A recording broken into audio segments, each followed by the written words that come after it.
itu majelis salat subuh berjamaah di Masjid Agung Bangkalan. Semoga semua amalan ibadah kita diterima oleh Allah Subhanahu wa taala. Amin ya rabbal alamin. Saudaraku kaum muslimin muslimat rahimakumullah. Malah kita lanjutkan kajian surat Al-Baqarah, tepatnya ayat 185. A'udzu billahi minasy syaithanir rajim. Bismillahirrahmanirrahim. Syahrul Ramadan alladzi unzila fihi al-Qur'an hudan lin-nas wa bayyinatin minal huda wal furqan.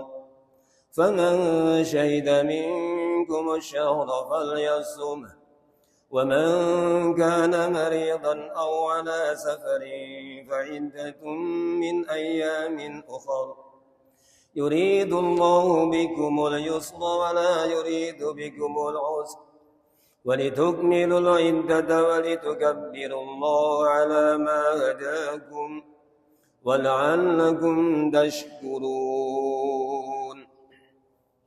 شهر رمضان, bulan Ramadan, alladzi yang unzila diturunkan fihi di dalamnya Al-Quran diturunkan oleh Allah ke permukaan bumi, hudan sebagai petunjuk linnas bagi manusia, selain sebagai petunjuk, wa bayyinatin dan penjelasan-penjelasan, keterangan-keterangan, minal huda dari petunjuk, wal furqan dan dari pemisah. Faman, maka siapa yang syahida, dia menyaksikan, minkum dari kalian, asyhara bulan, asyhara hilal, falyasumhu, maka hendaklah dia memuasainya. Waman, dan siapa yang kana dia adalah maridon, orang yang sakit, au ala safarin, atau atas perjalanan, fa'iddatun, maka sebanyak hitungan, min ayyamin, dari hari-hari, ukhara yang lain-lain. Yuridu, menghendaki, Allahu Allah, menghendaki, bikum dengan kalian, menghendaki al-yusra, kemudahan, wala yuridu, dan tidak dia menghendaki, menginginkan, bikum dengan kalian, al-usra, kesulitan, walitukmilu, dan agar kalian menyempurnakan, al-iddata, hitungan, walitukabbiru, dan agar kalian mengagungkan, Allah Allah, ala ma hadakum, atas olehnya dia menunjukkan kalian, wala'allakum, dan agar kalian tashkurun, kalian bersyukur. Bulan Ramadan adalah bulan yang agung karena di dalamnya terdapat malam 1000 bulan. Jadi istimewa sekali, sehingga Rasul itu menginginkan untuk sampai pada bulan Ramadan. Dan alhamdulillah kita sekarang ini berada di bulan Ramadan, tepatnya hari yang ke-22. Semoga dalam Ramadan ke depan ini kita benar bisa menambahkan takwa kepada Allah Subhanahu wa taala. Amin. Dalam Ramadan Allah menurunkan Al-Quran sebagai petunjuk bagi manusia. Al-Quran adalah kitab yang diturunkan Allah kepada Rasulullah sallallahu alaihi wasallam.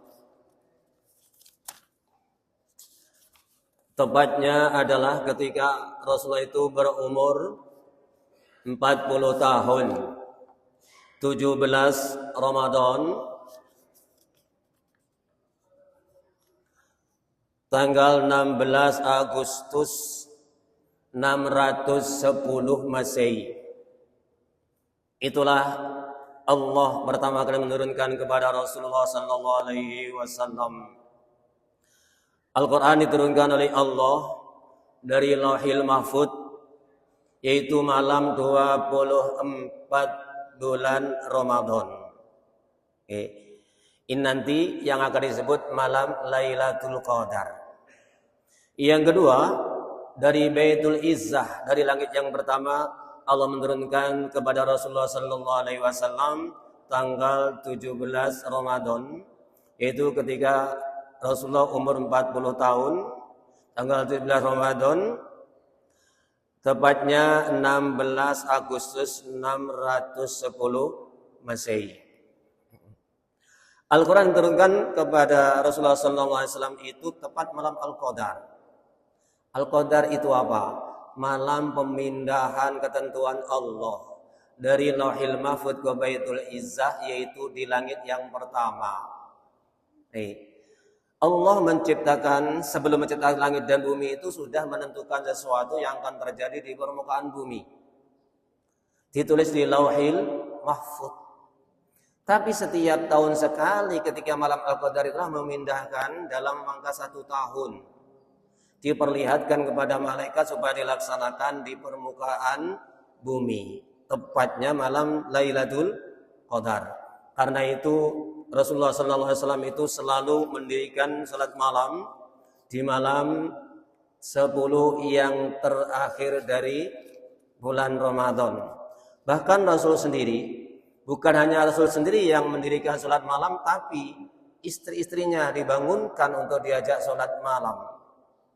Sehingga Siti Aisyah itu suatu saat minta kepada Rasulullah, bacaan apa yang harus saya baca ketika mendapati Lailatul Qadar? Rasulullah SAW itu menjawabnya, Allahumma innaka afuwun karim, tuhibbul afwa fa'fu anni. Ya Allah, sesungguhnya Engkau adalah Maha Pengampun, ya Allah, Maha Mulia.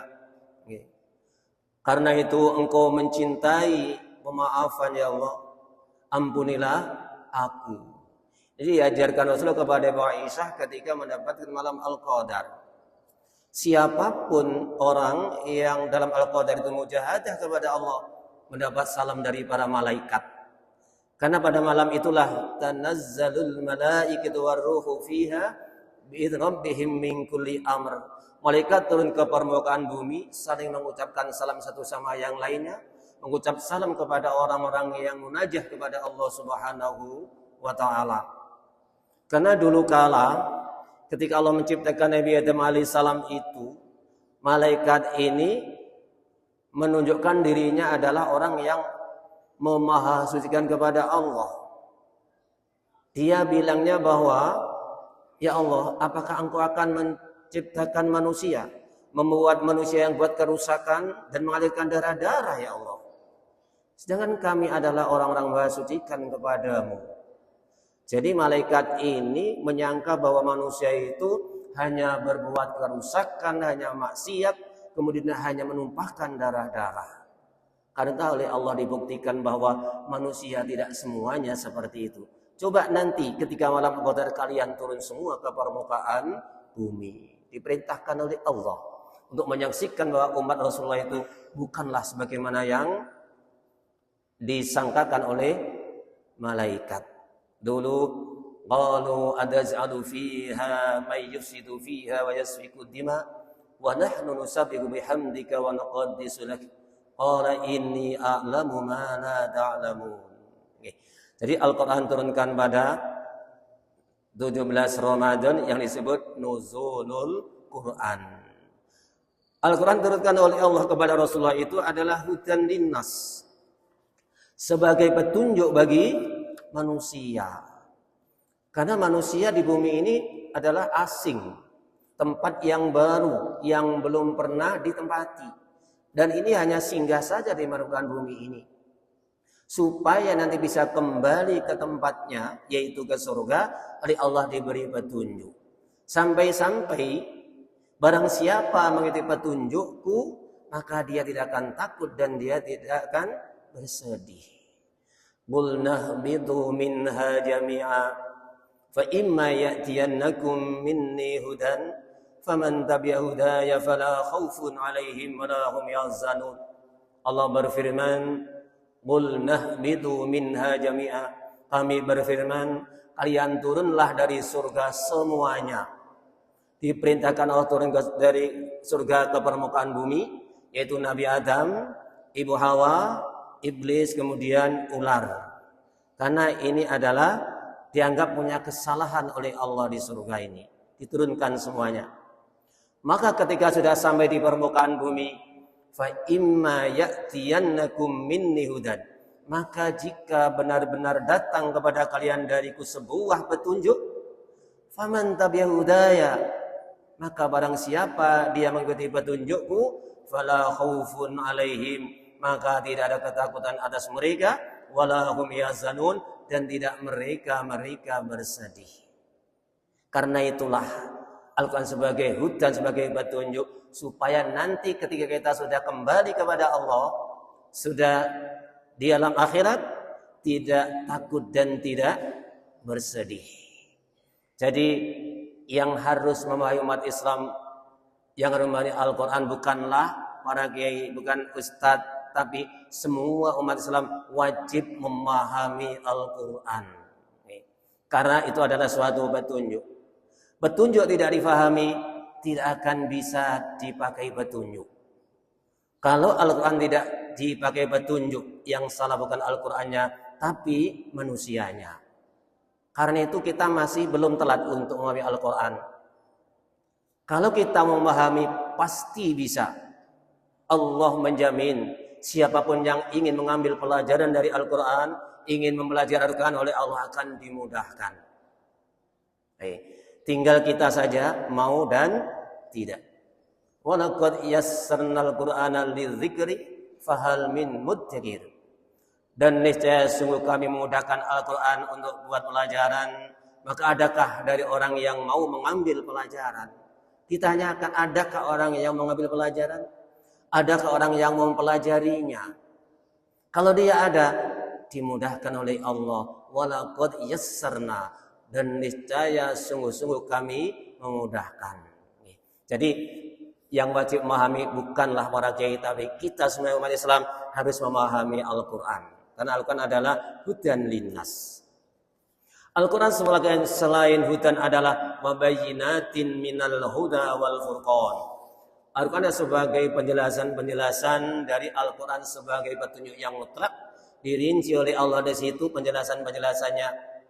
Karena itu ayat Quran sebagian menjelaskan bagaimana ketika menjadi pemimpin, bagaimana ketika menjadi rakyat biasa, bagaimana menjadi seorang suami, bagaimana menjadi seorang istri, dan semua ada penjelasannya di situ.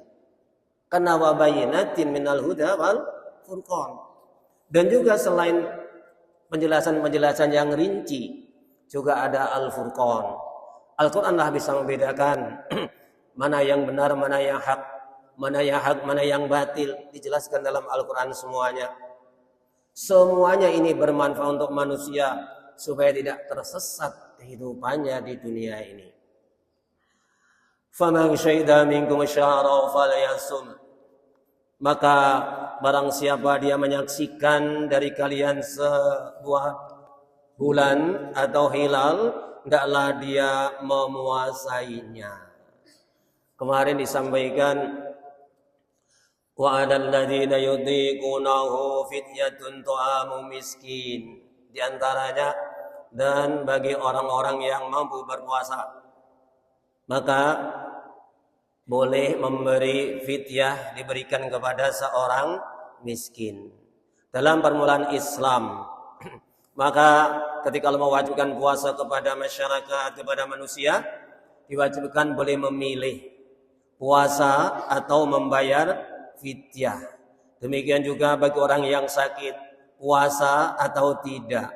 Orang yang berjalanan, puasa atau tidak, diperbolehkan. Tapi setelahnya lama itu berjalan, maka Allah menurunkan ayatnya, faman syahida minkum syahra falyasum. Maka barang siapa dia menyaksikan dari kalian sebuah bulan atau hilal, hendaklah dia memuasainya. Dimansuh, disalin oleh Allah. Yang tadinya boleh memilih, sekarang tidak boleh memilih. Karena itu Rasulullah SAW pernah menyampaikan, sumu li ru'yatihi wa aftiru li ru'yatihi. Kalian puasalah karena menyaksikan hilal, dan kalian berbukalah karena menyaksikan hilal. Jadi pemerintah kita sudah sangatlah benar berdoman menetapkan satu Ramadan atau satu Syawal itu dengan adanya ru'yah bil fi'li. Karena pada masa ru'yah bil fi'li belum ada alat-alat yang canggih seperti sekarang. Untuk hisab yang akan datang nanti itu, kalau kita melihat data-data itu hanya 2 derajat saja. 2 derajat itu belum imkan ru'yah, belum bisa dilihat. Kalau melihat itu, maka nanti puasanya genap 30. Bismillahirrahmanirrahim. Ketika kita menyaksikan bulan, kita disuruh untuk berpuasa. Ini berarti menyalin, menghapus dari pernyataan yang pertama. Di sini disampaikan, wa man kana minkum maridun aw ala safarin fa iddatu min ayyamin ukhra. Barang siapa dia orang yang sakit atau atas perjalanan, kemudian dia berpuasa, maka wajiblah puasa sebanyak hitungan dari hari yang lainnya. Ini diulangi oleh Allah kalimat ini agar supaya orang itu tahu bahwa orang yang sakit dalam pertama itu diperbolehkan untuk memilih, tapi sekarang tidak diperbolehkan untuk memilih. Tapi bolehnya dia itu tidak puasa karena ada hal, itu karena sakit. Bolehnya tidak berpuasa itu karena adanya dia dalam perjalanan. Jadi enggak boleh untuk membayar fidyah. Karena itu oleh Allah diulangi di sini. Yuridullahu bikumul yusra wa la yuridu bikumul usra. Allah menginginkan dengan kalian semuanya kemudahan-kemudahan, sehingga kalau dalam perjalanan dia merasa berat, oleh Allah dipersilakan untuk tidak berpuasa. Tapi nanti ketika Ramadan harus qadha, yaitu puasa sebanyak hari yang ditinggalkan. Kalau dalam keadaan sakit, oleh Allah diberi kemudahan apa? Tidak usah puasa. Tapi nanti kalau sudah sehat baru mengqadha puasa sebanyak hari yang ditinggalkan. Itu yang dimaksudkan yuridullahu bikumul yusra. Allah menagih dengan kalian kemudahan. Allah tidak memaksakan kehendaknya, tidak. Akan tetapi orang-orang yang diperintah oleh Allah untuk memilihnya, ada yang mudah. Wala yuridu bikumul usr. Dan Allah tidak menginginkan kepada kalian sebuah kesulitan.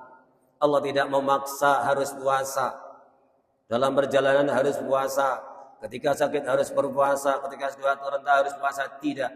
Tapi Allah tidak akan menyulitkan umatnya supaya bisa melaksanakan dengan sempurna, dengan baik. Bismillahirrahmanirrahim. An Ibnu Umar anna Rasulullah sallallahu alaihi wasallam qala, dari Abdullah bin Umar, Rasulullah pernah bersabda, asy-syahru tis'un wa ishruna lailah fala tasumu hatta tarawul hilal wala tuftiru hatta tarawhu fa in hum alaikum faqdurulah wa bi riwayatin fa in hum alaikum faqmilul iddata salasin. Rasul bersabda, 1 bulan itu 29 malam. Karena itu kalian janganlah puasa sampai kalian melihat hilal. Jadi ru'yah dulu, baru puasa. Dan kalian janganlah berbuka sampai kalian semuanya itu melihat bulan.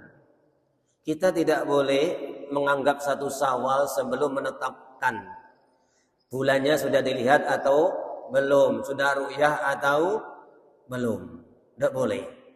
Harus tetap berpuasa. Karena itu setiap tanggal 29 nanti diadakan ru'yatul hilal. Di dalam tanggal 29 itu fa in humma alaikum faqdurulah. maka jika ada mendung yang menutupi dari pandangan kalian, maka kira-kirakanlah untuknya. Akhirnya ketika tanggal 29 itu tidak kelihatan karena awan, maka perkirakanlah baginya. Gimana? Maka ditambah 1, disempurnakan sampai 30. Dalam satu riwayat, fa'akmilu al-iddata thalasi, sempurnakanlah hitungan itu 30. Ketika seseorang sudah melakukan apa yang diperintahkan oleh Allah, yaitu ketika tidak berpuasa karena sakit. Nanti sebanyak hari, beberapa hari yang sakit, barulah mereka nanti mengerjakan puasa. Ketika dalam perjalanan kemudian nggak puasa, ketika di Ramadan nanti ketika sudah sampai di rumah, maka dia qada puasa. Ketika puasa disempurnakan sampai 30 hari atau 29, maka hendaklah mengagungkan kepada Allah, yaitu mengumandangkan takbir. Kapan takbir dikumandangkan? Yaitu di Lailatul Id. Di sini adalah di malam hari raya. Untuk hari Idul Fitri mulai terbit matahari. Mulai terbenam matahari sampai menjelang sholat Idul Fitri. Ini namanya takbir mursal. Kalau Idul Adha, nanti disunahkan takbir itu mulai subuhnya hari Arafah. Hari Arafah itu tanggal 9 Dzulhijjah. Kita masih berpuasa. Subuhnya kita disunahkan untuk mengumandangkan takbir. Setiap selesai sholat fardu maupun sholat sunnah apa saja. Mungkin telah sholat sunat Isra', sholat sunat Ad-Duha, sholat sunnah sebelum zuhur. Setelah zuhur disunahkan dikumandangkan takbir. Mulai subuhnya Arafah sampai waktu asyar dari hari tasyrik yang ketiga atau yang terakhir, disuruh untuk mengumandangkan takbir selesai sholat. Disebut takbirnya takbir muqayyad. Jadi dikatakan di sini Dzulhijjah lebih besar daripada Idul Fitri karena takbirnya itu sampai 4 hari. Bismillahirrahmanirrahim. Walitukabbirullaha ala ma hadakum wa la'allakum tashkurun. Agar bertakbir, mengumandangkan takbir kepada Allah karena Allah menunjukkan kepada kalian semuanya, yang artinya Allah memberikan kemampuan kepada kalian semuanya untuk taat kepada Allah, untuk ibadah kepada Allah. Diberi kemampuan apa? Diberi kemampuan untuk sholat, diberi kemampuan untuk puasa, diberi kemampuan untuk membayar zakat baik fitri maupun zakat mal. Itulah alama hadakum. Karena tanpa kata dari Allah kita tidak bisa ibadah kepada Allah. Tanpa pertolongan Allah kita tidak bisa menghindari maksiat kepada Allah. La haula wala quwwata illa billahil aliyyil azim. Allah memberikan kewajiban kepada umat manusia, kemudian memberikan kemudahan-kemudahan sampai ketika disempurnakan disuruh memadakan takbir wala'allakum tashkurun, agar kalian bersyukur kepada Allah, yaitu atas nikmat-nikmat yang diberikan oleh Allah. Nikmat apa? Nikmat beribadah kepada Allah. Semua nikmat ibadah kepada Allah, semua nikmat-nikmat yang lainnya kita diuntuk untuk bersyukur kepadanya. Di mana orang yang bersyukur itu oleh Allah akan ditambah nikmat-nikmat berikutnya. Akan tapi kalau orang tidak mau bersyukur oleh Allah, nikmat-nikmat akan dicabut oleh Allah, disalin sebagai azab dari Allah. Karena itu Rasulullah pernah menyampaikan, qalilun tuaddi syukrahu khairun min katsirin la tutikuhu. Sedikit kamu bisa mensyukurinya lebih baik daripada banyak tapi kamu mengingkarinya. Kamu tidak mampu bersyukur. Karena itu kita semuanya ini oleh Allah diberi rezeki yang murah, yang banyak, yang luas, maupun tidak seperti itu, kita harus bersyukur kepada Allah. Syukur kita adalah melakukan apa yang diperintahkan Allah. Syukur kita adalah menjauhi yang dilarangkan oleh Allah. Syukur kita adalah sabar ketika diuji oleh Allah. Itulah orang-orang yang bertakwa kepada Allah Subhanahu wa taala.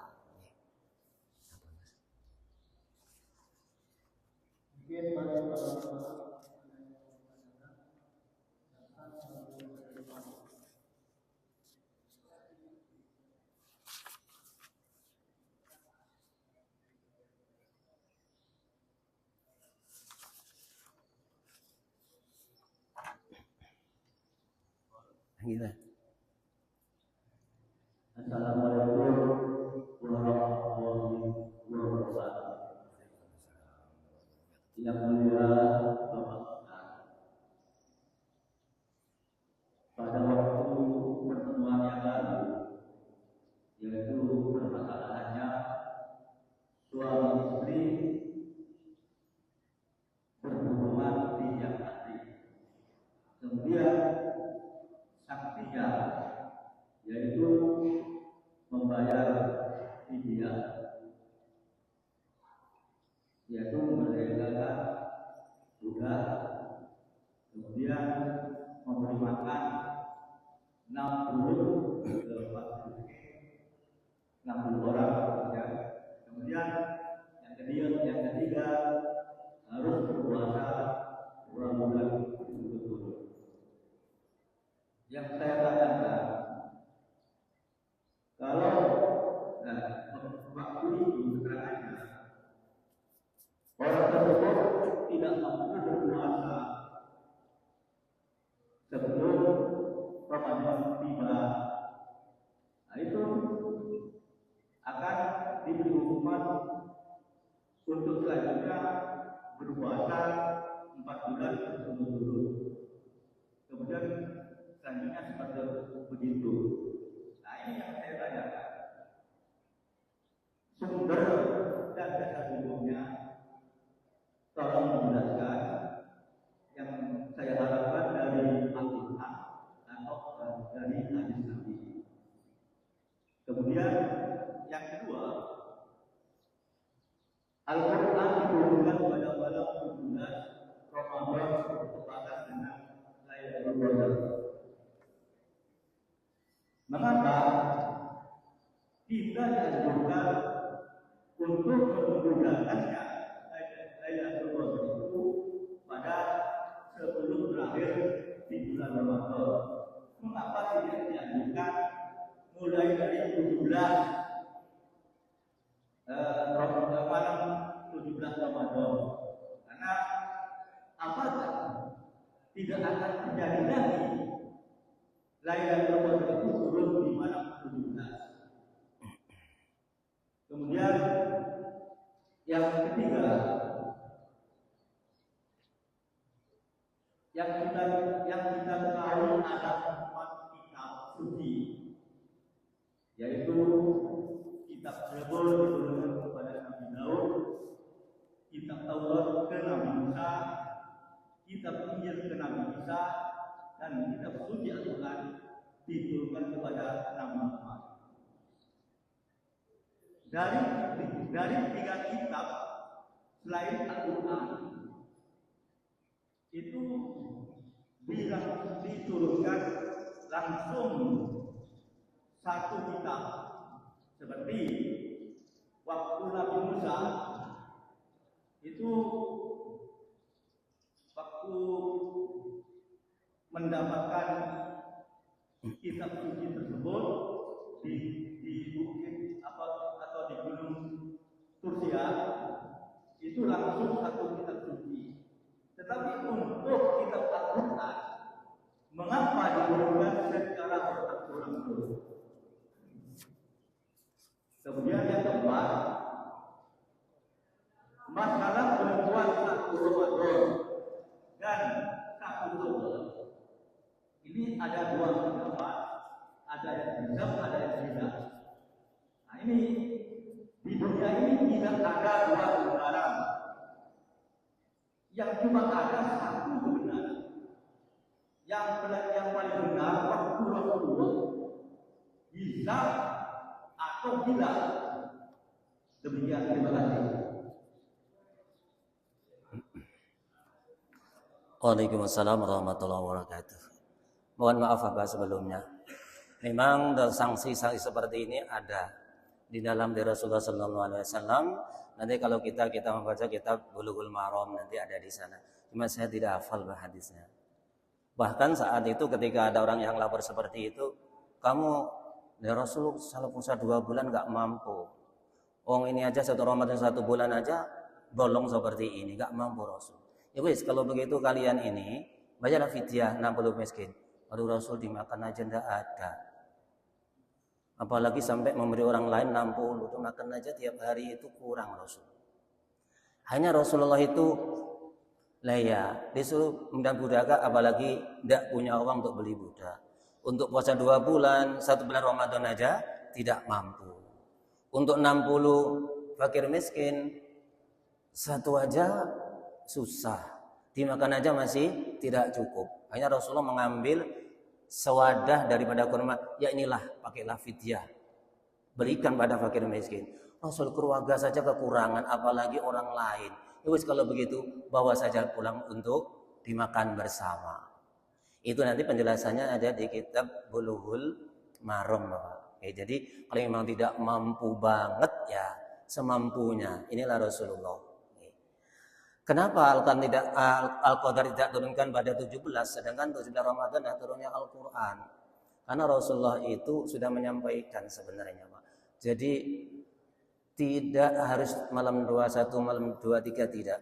Tapi bisa juga seluruh Ramadan itu bisa Allah menurunkan Al-Qadar di malam itu. Tanggal 1, 2 dan seterusnya.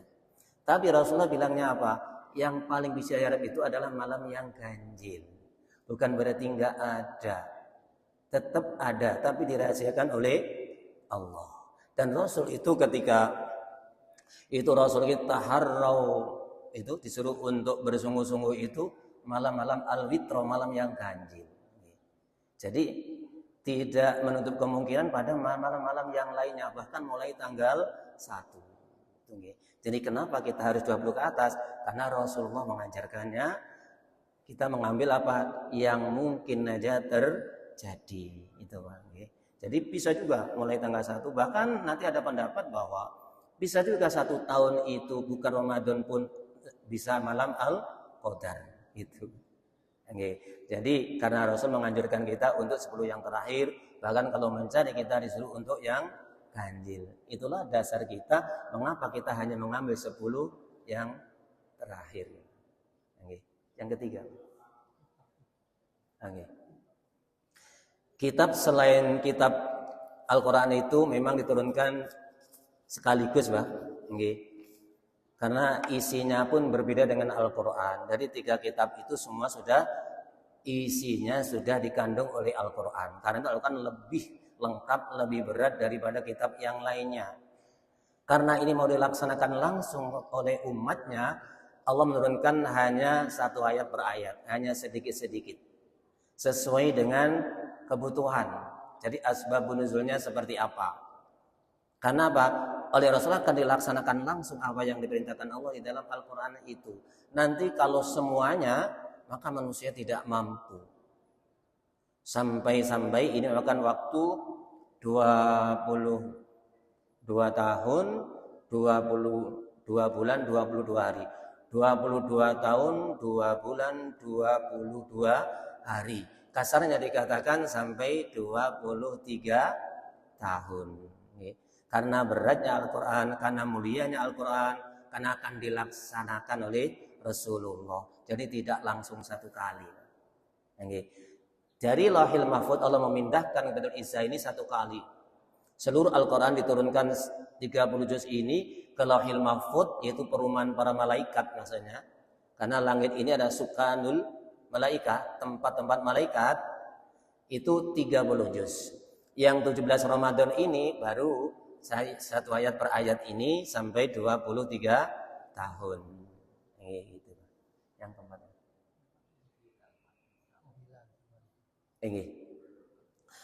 Ya, kalau kita baca-baca kitab itu nanti akan kita baca ketika kita baca Sahih Bukhari, Muslim maupun di Bulughul Maram ini hadis-hadis itu sumu li ru'yatihi wa aftiru li ru'yatihi fa in hum 'alaikum faqdurulah.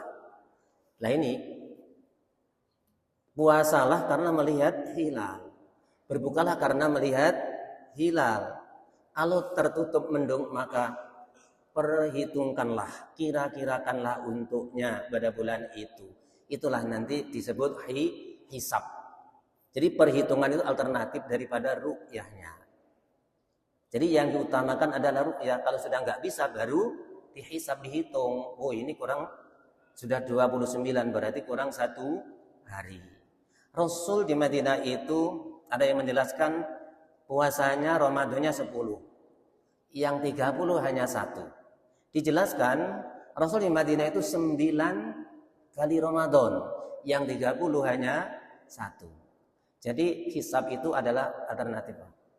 Yang diutamakan adalah ru'yatnya. Maka negara kita itu sudah benar. Dan kalau negara sudah mengumumkan, kita sebagai rakyat wajib untuk mengikutinya.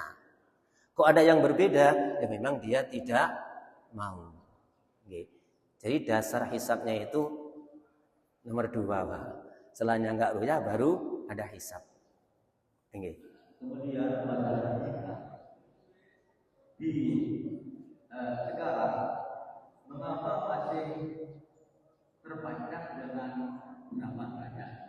Apakah di zaman Rasulullah itu juga ada hitungan berapa